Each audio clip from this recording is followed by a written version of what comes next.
What's up, sons? It's Blind Rod with Son of a Tech once again, and with me today is Rob Viglione. I said it like 3 times before we started, and You got it. You got it. it was close enough. And he is Yeah. one of the co-founders of Zen Cash, and we're going to have a quick Q&A, live Q&A. So if you have questions, pop them in the chat. I think to start things off, can you give us the rundown on what Zen Cash is, just a very basic understanding of it, and then we'll go from there? Sure. Yeah. So Zen Cash is really the first of our apps. It's a privacy-oriented cryptocurrency that uses zero-knowledge cryptography, just like Zcash, but we run it on a point-to-point encrypted network with TLS built into our protocol. But the bigger system, so Zen Cash itself, is a bit of a misnomer because that doesn't really describe the full system that we're building out. Really, what we're building is a big platform that does some really cool stuff. So we're working on a side chaining architecture. We're going to be running smart contracts and a whole bunch of other logic and cool things that we can do in there, like decentralized exchange or whatnot. But we're also looking at kind of a built into our protocol liquid democracy voting system, so that all of the resources in our system can be allocated directly by the community. We're doing some really interesting DAG that's directed acyclic graph R&D, and really just a whole bunch of other interesting stuff in terms of the protocol that we're building, the kind of application ecosystem that I think is really the big focus of what we're doing, that uses zero-knowledge cryptography at the application level to really empower individuals. Awesome. So I think one of the things that sets you guys apart, at least initially, right, was going to be the secure nodes. Can you go into more depth on what those are? Absolutely, and of course, as an IT guy yourself, I think you're probably an expert in secure node technology. But really, the whole point of the secure nodes was, one thing that we realized that was kind of lacking with the economics of Bitcoin was the only stakeholders receiving new Bitcoin created were miners. And I think that the mining process with proof of work is absolutely critical. So we still want to retain that. But we also wanted to tweak the economics of the system a little bit to reward and incentivize other stakeholders within the ecosystem. So we created this concept called secure nodes, which are essentially full nodes that run a valid TLS certificate, so we can have point-to-point encryption, which just helps kind of with the security of the entire system. But it also has some really interesting economics there, where now not all of the new coins that are created are going to miners. Now they also go to an additional stakeholder group. And for us, decentralization, really for censorship resistance, is a core value proposition. So the more that we can get instances of our software running on nodes all around the world, the better. But then also the more that we can distribute and decentralize our money supply, just the kind of Zen or the coins that are out there, the better. So that was a big thing for us. But it's also just a start. So actually, the way that we do this right now is we track and pay our secure node operators via these like server clusters that we run around the world, which is clearly a suboptimal solution. And now we're happy to announce that we're about to launch another class of nodes called supernodes next month that also have a staking requirement. So secure nodes also have a small staking requirement. Supernodes will have about a 10x staking requirement. And then the supernodes will be kind of tracking and doing automated payments on the secure nodes. So we're really migrating all the logic now on chain to make it much more censorship resistant. So in regards to payout for that, because I mean, a majority of my audience is miners, a super secure node, is that just going to be 10 times that 3.5%, or is it going to be a little bit more increased than that? Actually, yeah, no, thank you for asking. So I should have said, currently we pay out our secure node operators 3.5% of the block reward. We're actually increasing that in July to 10%. And then the super node operators are going to have a completely independent funding line, which is 10% of block reward. So in total, it'll be 20%. And the way that we look at these kind of economic dynamics, or it's a 10% fixed payout of block reward. So that gets split, based on how many node operators there are, or how many. So it's really just total amount divided by the number of qualifying node operators, and that's for each category. So if you had one super node operator, that one guy will get 10% of the block reward. If we have 10 of them, each gets 1% and so forth. We currently have about 12,000 operating secure nodes. So we're expecting to get about 1/8 to 1/10 the number of super nodes. So the actual staking requirements are 42 for the secure nodes because we didn't want to set a high economic barrier. We want just a lot of these things around the world. Now the super nodes are a little bit different because we're also levying higher hardware requirements and they're going to be doing more work. So we want them to have 500 Zen. So just the simple ratio there is kind of where we expect, some simple ratio plus some risk adjustment. And we expect there to be about, maybe 1/8 or 1/10 the number of super nodes. Okay. So you guys are you ever planning on moving away from proof of work, or will that always be a part of the coin? No, there's no desire right now to move away from proof of work. So what I will say though is our side chains will be running on something probably delegated proof of stake is what we're looking at right now in our architecture. But the main chain itself, we have no plans to migrate from proof of work. We're currently Equihash based. And actually the plan that we do have is we have an R&D project right now looking at upgrading the entire protocol. So basically rewriting it from scratch and then implementing a block DAG protocol. So what we consider a much more academically rigorous version of a DAG, where instead of just transactions arranged in a tree, we're actually going to still bundle transactions into blocks, have them proof of work mined, but then just arrange the blocks into a tree structure.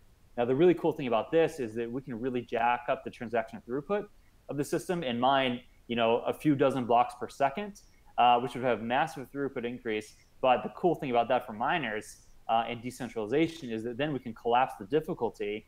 And now what I'm really hoping, like my wildest dream would be if we can get one CPU, one vote kind of decentralization again, like Bitcoin was imagined. But even if we go down to solo GPU mining being profitable again, that's still a huge win for the ecosystem.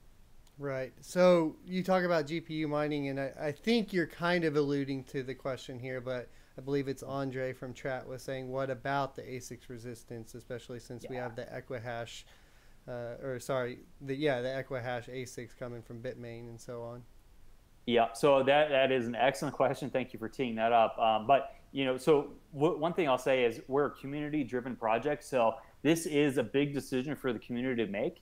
So right now we're in process of our team kind of investigating the different options that we have, and then also socializing the options with the community. So the GPU miners are a very significant part of our community, but it's still just one part. And whenever we talk about kind of swapping out an algorithm or kind of screwing around with the consensus mechanism, these are potentially big changes that have other effects across the system. So we're not rushing to just kind of swap in a new algo immediately. What we are doing is we're evaluating a short-term solution, which is potentially changing the parameters for Equihash to make it more memory intensive, which we hope might actually make it resistant to the current generation of ASICs, but we're not sure. And there's also downside there where there's a class of GPU miners that we might actually make obsolete. So it's not like it's a clear black and white answer here. The longer term, or maybe the intermediate term solution is we're starting to talk to researchers now about designing that we might be able to swap in. But of course, our software development cycle is, we take this seriously. We're not just going to swap out some consensus thing or code in our core without testing it rigorously. So this is really at least a 3-month lead time idea. And then the longer term solution is our block DAG. So if we can successfully rewrite our code base to implement a block DAG, then ASICs don't have the same asymmetric advantage that they do if you can be profitable as a GPU solo miner. So really, I really hope for kind of the longer term solution, but then we recognize that we have some near term considerations to make for the community. So we are open to all ideas at this point. We just don't want to rush to something that might have consequences. Could you potentially work with pool owners to at least temporarily block some of the larger ASIC farms? That's so number one, we try not to play favorites at all. We try to let the market operate. Now, two, we could try to kind of lead a coalition, but the reality is it's very difficult to figure out exactly who's ASIC mining. Now, of course, that if someone has some characteristic hash rate, it may be likely a miner, but I just don't want to get into the politics. Right, it could be us. nice hash or something along those lines. Exactly. So I don't want to get into those politics personally. I think that we have a bit of a mandate as a team here to explore the technical solutions to it, and then of course there are some political solutions that members of the ecosystem could work on. Right. Bimby asked GT 1030 compatible DAG. That's the running inside joke over here because I built the GT 1030 mining rig. Probably not, sir. I think if they're gonna do that block DAG, it's probably gonna knock our 1030s right off. But that's okay. We'll figure something else out. So, but it is just a point I want to foot stomp again is we are not going away from proof of work with our DAG, because whenever I say DAG, miners kind of freak out and think that we're moving towards like an IOTA type system where we're doing away with proof of work. Not the case at all. Right. So YouTube watcher asks, have you talked to blockchain.org about possible wallet integration? We haven't talked to blockchain.org. So we actually have one of the really good things about our organization is that we have actually what I call a full stack business, where we have 50 plus people organized in 7 different divisions. So we have, not just a pretty awesome engineering team. We also have a great business development team, marketing team, ops team, R&D team, business accounting, finance team, and so forth. So the BD team just does an awesome job doing integrations into wallets and other services from third parties. And I can tell you Bitcoin.org is not one of them that I'm aware of that we've actually reached out to, but it's a great idea. But there's a ton of other ones actually. Where, like, if you look at every 2 weeks, we do a community live stream where it's kind of like a board meeting where you kind of present exactly what you're doing. And we actually have all of our divisions reporting what they're doing every 2 weeks. And if you just look at the BD accomplishments that we have, it's kind of insane. It goes kind of under the radar, but our team is constantly getting us, high value integrations, and they're just accelerating that process. Darren asks, are ASIC miners inevitable for proof of work? A little outside of the whole Zen Cash portion, but what are your thoughts on that? I would say, yeah, absolutely. I think this is a cat and mouse game that, has one outcome, and that outcome is ASICs. And even the concept of, the term ASIC is kind of, misused in our industry relative to the hardware industry. The reality is everything is an ASIC, just with kind of different tuning. I think that no matter what algorithm we put out there, it's going to be game, or not game, but you will have hardware that optimizes, it's solving. So I think I agree with that too. But I mean, I would say that just to that point that we need more competition in that market. It's not so much that ASICs are bad, it's that we need more competition within that market. But even if you go down to the GPU or CPU level, you end up having 1 or 2 companies and that's it. So it's the same problem across all, I guess, hardware for technology. So thank you very much for saying that, because that's exactly what I've been saying is ASICs are not evil in themselves, right? It's the fact that, well, initially we had one company that had Equihash ASICs, and now we're having others come to market. So I think that the process is improving, just period. And I definitely think that people should be buying these ASICs personally. So if you're a serious miner, we have miners in our community. The first thing they did was place orders, and they've already received the ASICs, the Z9s. So that's, we are trying to make, we're trying to adhere to Satoshi's original vision of being like solo mining, being profitable. But, the reality is it's very tough to fight this war against hardware companies that are, quite frankly, very sophisticated. That is interesting. So, well, and that, I guess that's a little bit different because you were talking about, possibly implementing stuff just earlier to prevent some of the ASICs, but you do have community members that do have the Equihash ASIC. Oh yeah, already, absolutely. So pre-ordered. The thing, we have to keep, like, our job is to constantly make it harder and harder to resist centralization of mining. But at the same time, if you're a rational miner, you should probably go out and buy some ASICs. We're going to try to make them irrelevant, but still, it's a process that takes time, and you should probably be hedging your bets as a miner.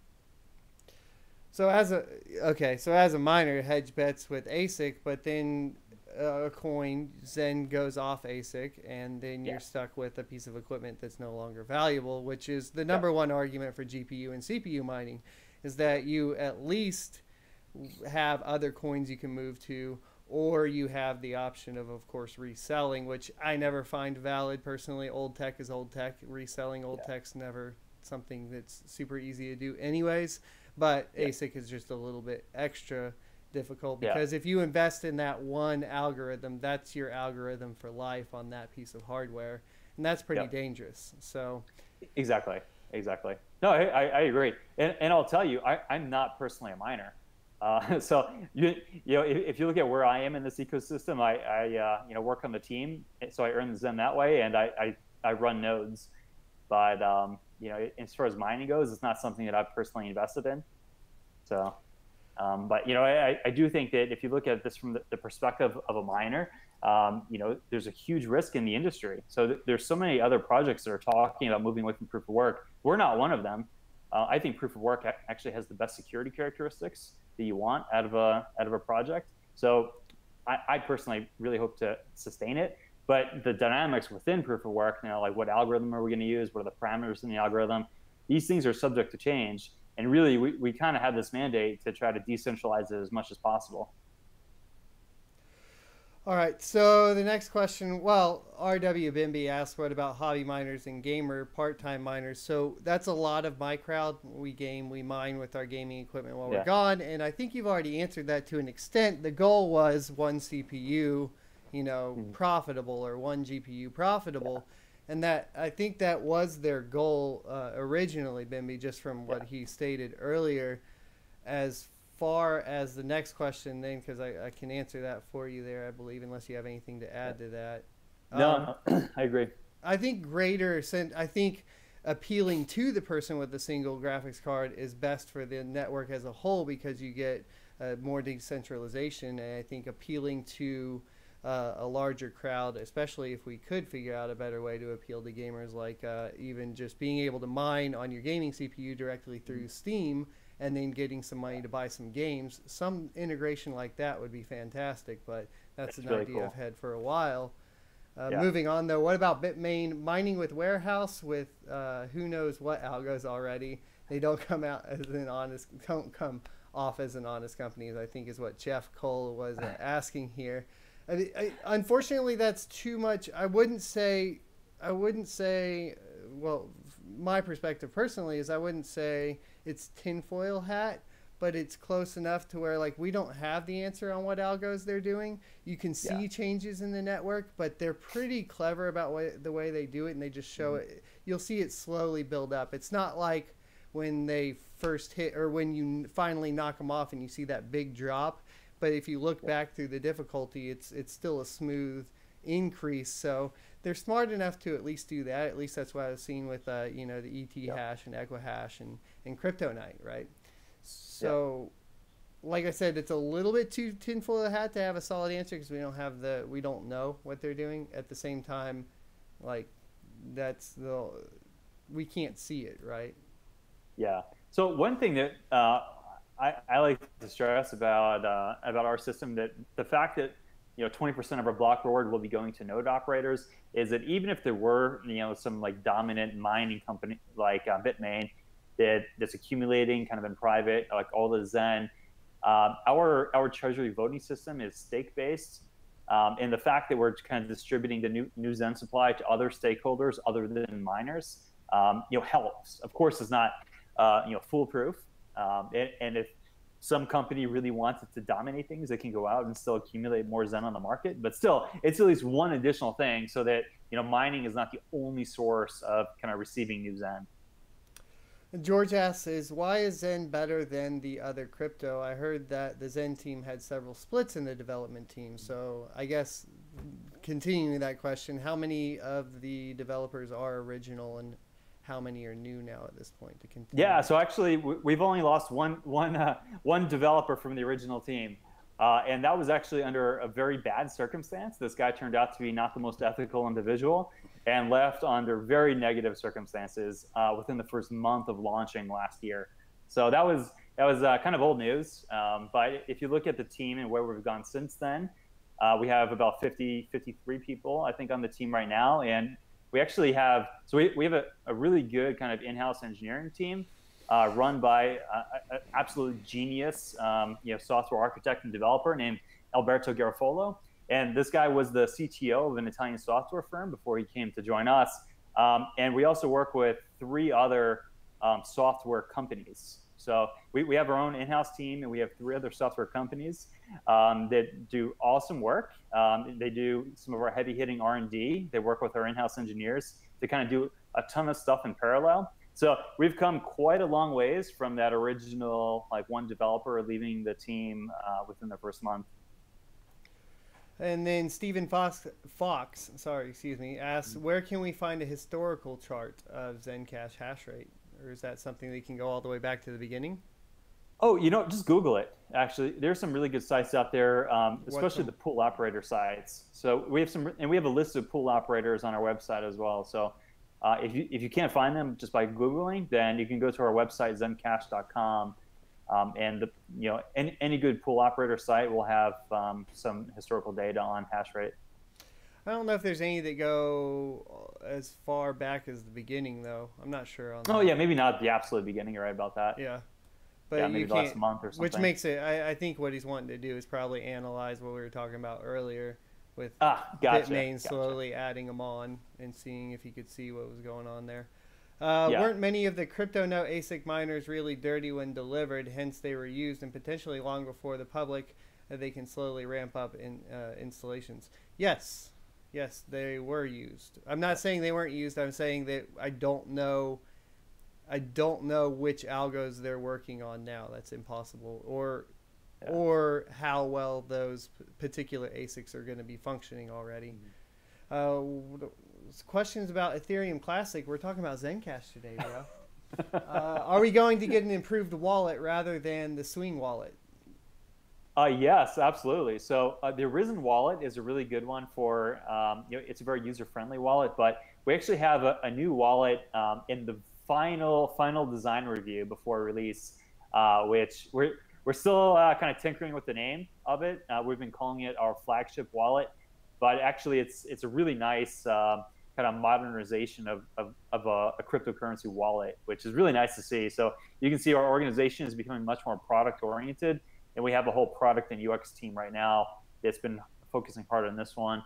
There's actually another wallet that we've had in a sort of stealth mode. We've talked about it publicly, but that's actually nearing completion. That'll be a mobile wallet geared specifically to the new users to crypto. So it abstracts away all the complexity that you would have in a new wallet for someone that just really doesn't understand cryptocurrencies. So we are focusing really hard on new products for our users. Okay. Terry B is asking more of a mining question. I know you said you're not a miner anyways. However, I will bring up the topic. The FPGAs, are you aware of what they are, and the new ones that are coming out that have quite a bit higher hash rate than even like a GTX 1080 Ti? Sure. So I'm aware of what an FPGA is, but I'm not familiar with particular brands or or with it, or how they would affect mining. Do you have any perspective on that? So my perspective is that they'd be more configurable. So if we were to jack up the memory intensity, maybe they could kind of step in there and substitute some of the ASIC, typically they're DDR4, and typically you have multiple slots, so you could upgrade those along with the DAG in theory, correct? So the lifespan of them would probably be longer than GPUs. Depending on the processing power, right? Right. So yeah, of course. So anything that's adjustable should be able to kind of evolve with us within some range. So I agree with that. Does IOHK contribute some Haskell/Scala, I can't say that word, code to Zen? How exactly this Zen IOHK partnership works?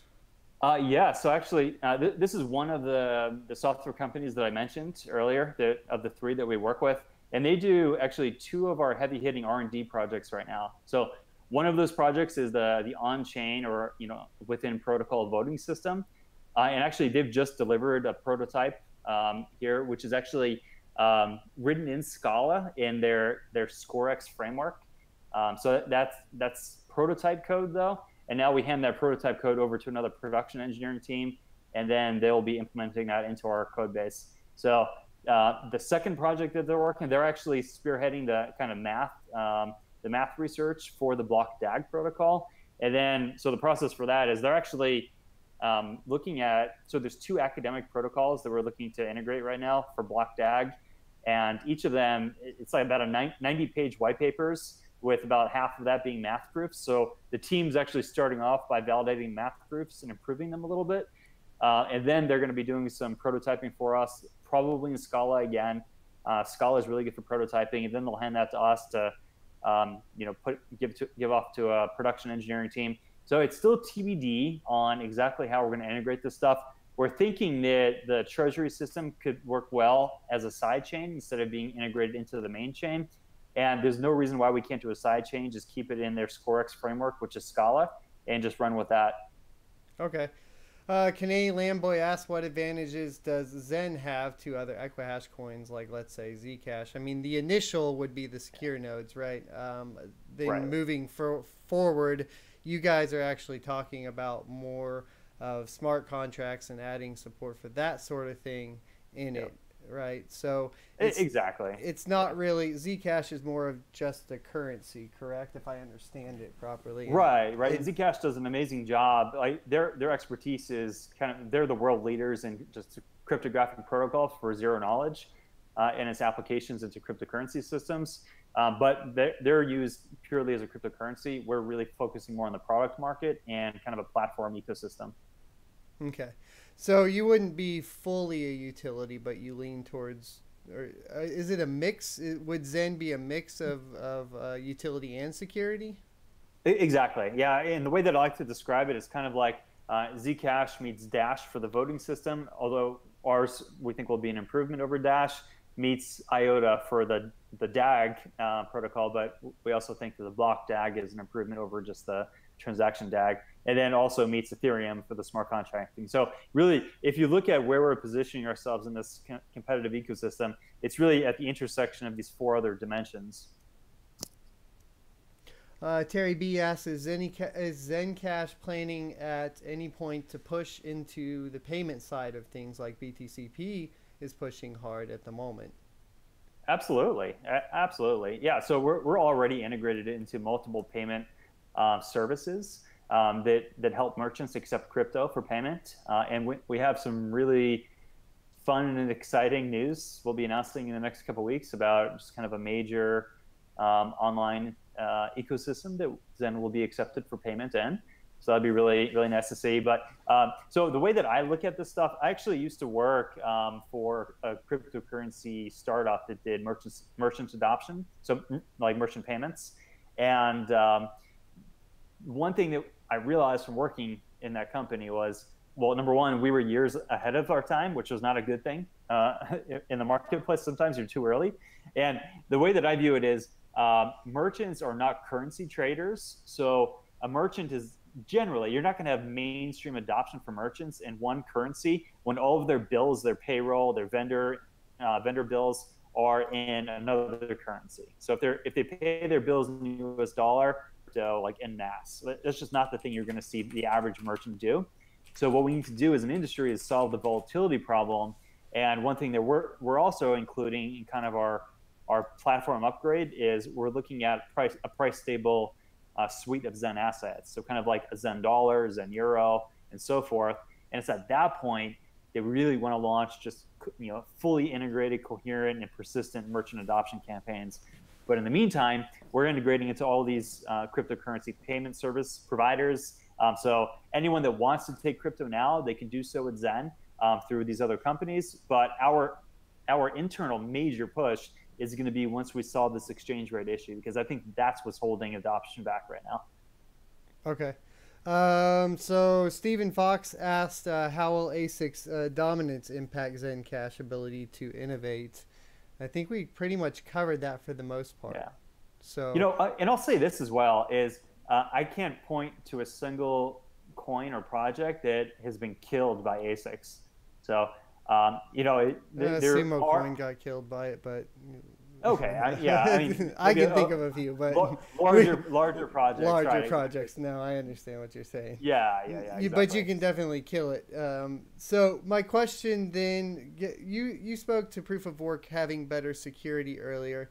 How do you think, because you guys just suffered a 51% attack recently, how do you account for that with security compared to a proof of stake coin? Right. So, I mean, it wasn't proof of work that enabled the 51% attack. What it is it's kind of a nuance of Satoshi consensus of the longest chain rule, where you can mine. So basically, the system kind of naively defers to whatever chain has the most accumulated work, right? Exactly. And you can spoof that. So it's not proof of work. It's the ability to spoof that. And the way that people spoof it is by mining a sequence of blocks in private without reporting them to the network, and then all of a sudden trying to inject all of them at once into the network. So actually, we're releasing a proposal tomorrow to the community, which is a tech spec for improving the longest chain rule to make that process impossible. And that'll be... Or to make that process, exponentially more difficult and costly. Okay. So how did you guys end up recovering from that? What were the strategies you guys implemented to make it, to prevent it or to recover from it, I should say? Yeah, I mean, this is a function of just having a really nice, professional team that can just jump on something immediately. So we set up a tripwire system to be able to identify these types of attacks. And then we have analysts on board that are just constantly, once a trigger has been hit, say like, hash rates jumped over some kind of statistical aberration point, then we have analysts look at the chain to see if there's anything weird going on. If we see something weird, then we spin up a bigger team. And what we did actually within the first hour of the attack last Sunday morning UTC, our team was fully operational at like 1 or 2 in the morning, East Coast time.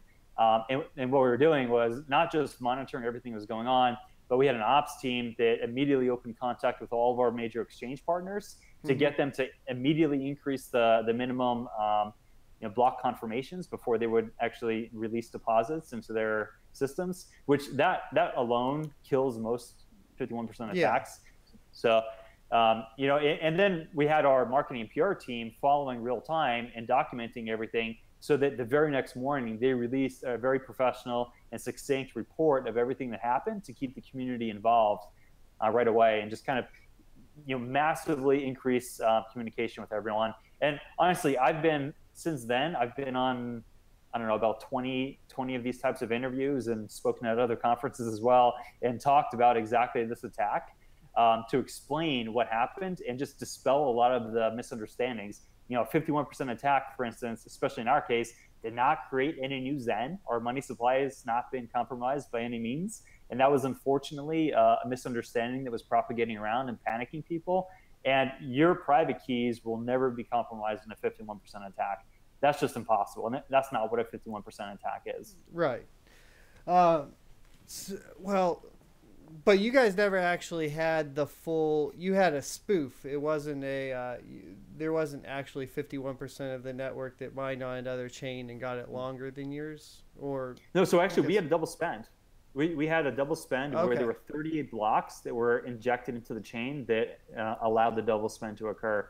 So actually one of our exchange partners was essentially robbed or defrauded of an amount of Zen because the criminal sent a deposit to the exchange, traded it after it was confirmed, then injected these 38 fraudulent blocks into the chain that reneged their deposit into the exchange. And that's what a 51% attack is, and that's what happened to us. All right. So any other points you wanted to bring up before we wrap this up today? Yeah, I think the big point is just to kind of calm people down is our engineering team, and especially Alberto that I mentioned previously, just being a genius. Like within the last week, he and the team have put together an upgrade to just the longest chain rule that's been just kind of blindly followed in this industry for the last 10 years. And within a week of our attack, we hope to be able to introduce this fix that could probably solve it for the industry. So very excited for the news that we'll be releasing tomorrow. Okay. And then the only thing that concerned me the whole time, I'll just be honest, was the ASIC resistance. It seems like you guys are a little wishy-washy on it. I understand that you're saying that you guys need time to develop it properly. I fully agree with that. However, then we talk about a little bit more going into it that you guys have community members that have bought these ASIC. And so it seems like, and while I agree with you, eventually, inevitably, it goes there. Currently, it does harm decentralization because we are stuck with Bitmain doing it and big mining farms purchasing from Bitmain. And it's really hard for a hobbyist miner to buy, you know, a single ASIC at this point. Sure, sure. Yeah, no, and I don't mean to kind of callously brush over this issue. It is something that we're investigating. To be quite frank, though, the last 2 weeks, actually, we've been focusing on the 51% attack. And then also we had another issue of, we got listed on Binance 2 weeks ago. And what happened with Binance is people started just kind of en masse withdrawing from other exchanges to go to Binance. And they flooded the network with these many input transactions. They kind of slowed things down a lot. So actually the engineer then testing out these parameter changes to Equihash or spun up to try to solve, at that point, the crisis of why is our network so slow. So we have a novel engineering solution now to that problem. We have a novel engineering solution to the 51% problem. And then we'll be circling back to the parameter changes. Now, the thing with the parameter changes and then a potentially new algorithm was, you know, we know that we have a month or two before the stuff is really prevalent. It's not like these things are flooding the market. Well, I mean, we've already seen, though, that they are prevalent on these networks. I mean, we saw what happened with Crypto Night, where as soon as they forked off of it, it dumped. And that was dumping way too fast to say that people already had those in their hands and were mining with them.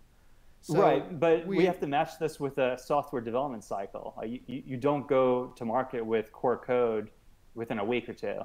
Right, no, so, I know for you. Yeah. I'm just saying, right. I was correcting the statement of like, we have 2 months. You don't really have 2 months. They're already on the network for all intents and purposes. Like, we know that Bitmain's been mining with them. So I was just correcting that portion. That's all. Got it. I don't want anybody to think that we always have whatever time before Bitmain says, okay, now the public can have them, right? Sure. Because that's already been proven not true when people have forked before Bitmain's even shipped them.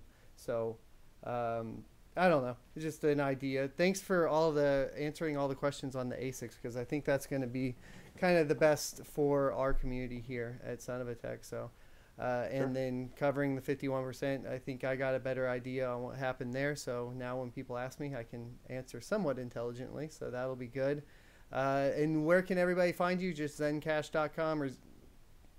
Yeah, that's the best single stop, because then you can see all of our comm channels and everything from there. Okay. Yeah, we're pretty active on Discord, though, if you had to pick one of them. Discord, awesome. Perfect. Yeah. Well, I love Discord. Better than Telegram. I can't stand Telegram. We have that too, but yeah, I also prefer Discord. Perfect.